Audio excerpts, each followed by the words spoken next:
I'm really going through my bird crisis over here. You're gonna have one if you haven't already. And Lens Rentals hooked me up with this rental of the Canon R7. I've spent a month primarily shooting my 70-200 and my 100-400 in a fresh new way. We'll focus mostly on the experience and on images from those lenses with that 1.6 times reach, baby. I didn't really see myself in the market to buy an R7 before, but after trying it, I definitely, just kidding. Still not for me. There is a lot to like though, and I understand why this is such a popular second shooter for many in the Canon mirrorless ecosystem, or even as a start into Canon's lineup. Let's start positive, because later, there's a lot of things that I just couldn't fall in love with. As an R6 shooter, the battery life is great, and I'm thrilled that it's an LPE6NH that works with this R7 and not the tiny LPE17s from the RP and R8. The R6 photo battery life isn't bad, but the battery works really well on this R7 body, and two of them will get you really far. I was hardly ever even swapping for that second. There are dual card slots here, so budget for some extra card money, particularly with a high-speed shooter like this. I was mostly shooting with the mechanical shutter, which tops out at 15 frames per second, and I definitely babied this a little bit as a rental,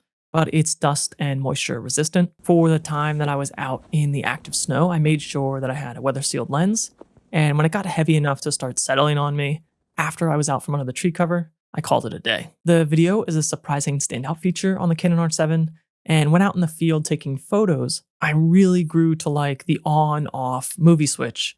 It just feels like a better way to jump back and forth than on the R6 for shooting quick clips. The 4K fine mode for 24 and 30 frames per second looks really crispy, and I'm happy with how it looks. I'm not using it for this video, so, I could hold it, but I did use it for other videos, second angles, and as a third camera when shooting a big project on my hockey channel. And perhaps most importantly for me, the eye autofocus seems just as sticky and trustworthy here as it does on the Canon R8 or as it does on the Canon R6. There's no overheating that I hit, no record limit, so this is sort of an underrated long-form content camera. The faster frame rate options aren't quite as strong as the 24 and 30 frame per second options, but they are there. There's a couple different 60 frames per second options, and I'll sprinkle them throughout this timeline and label them appropriately. And they're potentially quite useful depending on what you are shooting. And of course, you've got an APS-C sensor instead of a full frame one, and that's the big allure for me in my use cases with these two long lenses here. Canon's crop factor is 1.6 times,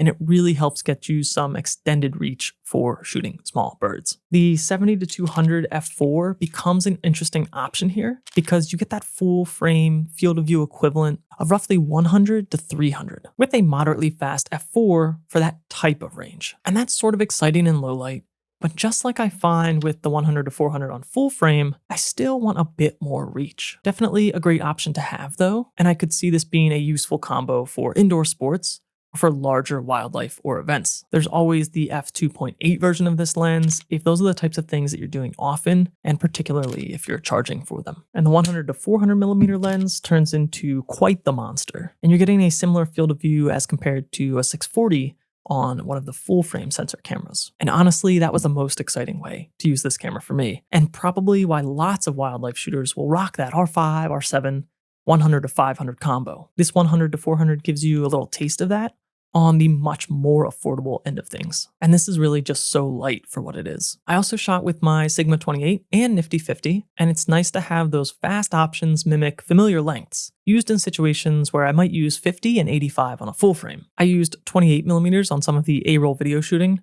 Obviously, it would be tighter than this shot looks right here, at least if the camera was placed in the same spot, but I didn't end up spending a ton of time on that end of things when shooting photos. And then sort of related to the reach conversation, you can crop pretty hard here. You've got 32.5 megapixels, so plenty of room to get real weird with it. And I took advantage of this in some instances, particularly when stumbling upon this eagle. So that's the good. And if you're gonna take advantage of the great 4K in video used as a true hybrid, well then hell yeah. But there's some bummer stuff for me as well. And it starts for me with the layout. And some of this could be personal preference, so take it with a grain of salt. I think a lot of it falls into the comparison is the thief of joy bucket, because Canon had an opportunity to make this a killer camera and put these same guts in the R6 body. They did this with the crazy R touch bar. I think they're kind of doing that again with this wheeled joystick configuration. On their higher end bodies like the R6 and R5, R3, they're not really messing with the wheels and dial placements. On the intermediate stuff like the R7 and R,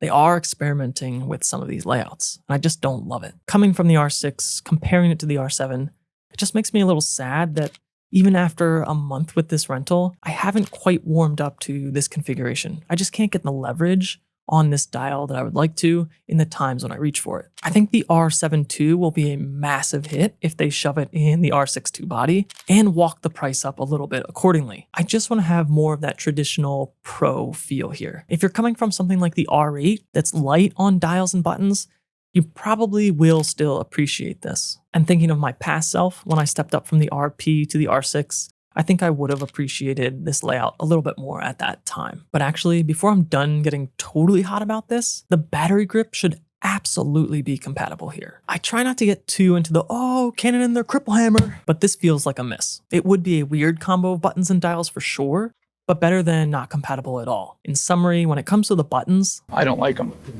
Why don't you like them? Because I don't like them. the buffer here is noticeably small. If you are shooting high-speed RAW, you'll want to be a little bit judicious about when you launch into that burst. Not a deal breaker for me really at all, but I did run into this and notice it fairly quickly, so I definitely did want to mention it. And actually, if you're completely new to burst shooting, if you're coming from something like the RP, this buffer size will actually probably save you from drowning in hard drives. And that's a good thing. The EVF is also one of those non-deal breaker things. And I'm a part-time EVF user anyway, mostly for this bird type of shooting. And I actually don't know how this stacks up to other brands, but the experience is just a little bit different from the R6.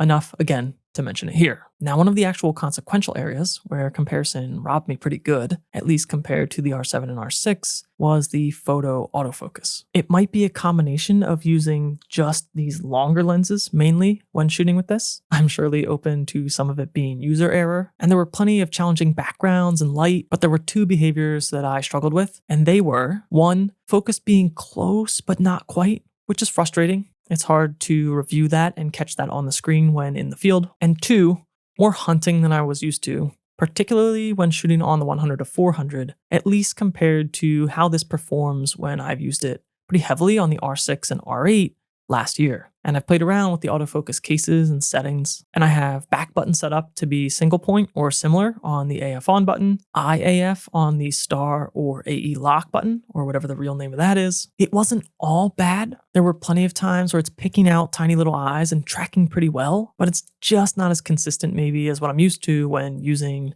these lenses on the R6. Good, sometimes great even, just not fantastic. Purely a guess, but this is still probably a big step up if you're coming from something like the 7D. But my first and following reactions continued to be still not quite as good as on the R6. If this is going to be your second shooter to an R6 Mark II, and R5, I think you probably will notice a little bit of a difference, but I'd be really curious to hear your thoughts down below if you're rocking dual bodies and you've noticed any difference. And then the second area where comparison came bang, bang, banging on the door was in noise performance, which I totally expected, but was still interesting to experience. This is one of those things where the performance lies squarely in this modern realm of not a real problem, but it does make me appreciate how forgiving the R8 and R6 are. I usually prefer and intend to underexpose landscapes, but my toxic trait is that I do so much more than I intend to. Laziness, lack of skill, both probably. For the birds, I've been trying to get better about nailing it, and with this 100 to 400, you're almost always going to want more light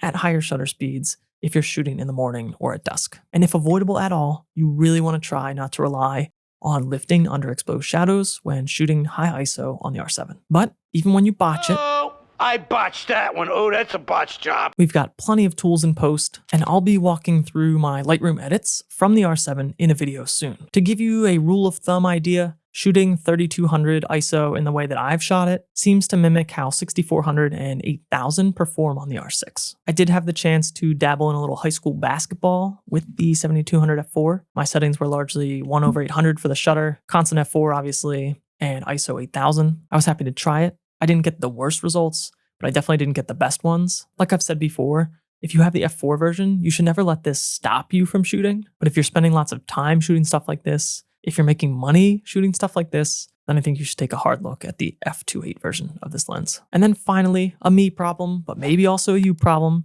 and one that's hopefully solved this year, there is somehow still a lack of great, affordable wide options here. Really hoping to see those roll out with the announcement of the R1 this spring. A fast 20mm prime under $1,000 is missing. That's one that I would strongly be considering if I had a full frame APS-C combo. Should I be shooting Sony? The RF 16mm obviously becomes an interesting pairing with the R7 here, though wider than I would want for my A-roll shots. The RF 15-30 might actually be your good slow landscape zoom. If I were actually looking to buy the R7 and pair it with my R6 shooting that combo, to get the most versatility out of this pair, I would need to strongly budget for at least the 14-35, I think, but probably would want the 15-35. In my mind, if you're making a pair between the R7 and one of the full frame bodies, one of those wide lenses probably becomes your workhorse for things like landscape and events. If you take these feelings, add them all up, you've got a truly solid hybrid that I personally just don't quite love and can't fully utilize with my current lens lineup, but one that I could still do a lot of damage with, that I could still have a lot of long lens fun with, had I planned my bag around shooting both full frame and APS-C. Take the Canon R7 for a spin yourself and get 15% off at Lens Rentals when you use my link below and code DANY15. More to come on how I edited some of these images and how I would think about choosing between an R6, an R7, and an R8.